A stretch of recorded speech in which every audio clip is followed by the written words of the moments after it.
Horses out, Ariston, Spring Collection in the middle, Boss Benji on the outside, then followed by Red Lakota, Yanim Noyana, well, Grace Park Boys, stand down, River Mesa, Price Dancer, Jackie Kelvin, Abobo having some problem, but he's okay now, then followed by Turf Moore, running by Drell Humble, Submission and Chip.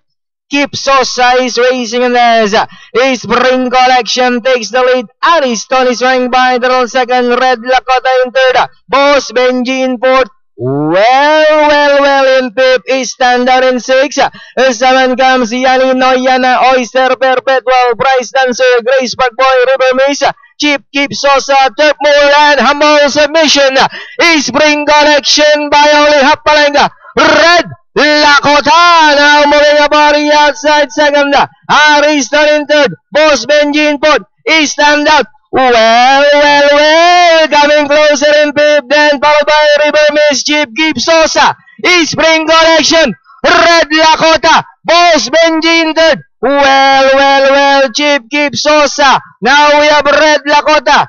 Spring Collection. Boss Benji. Well, also moving up. Red Lakota, Spring Collection. Well, Boss Benji, entering the finish line. It's going to be close finish. Boss Benji, Red Lakota.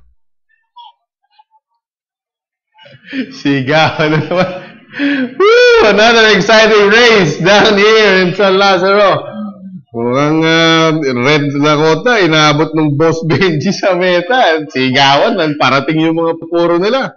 Unofficial winner.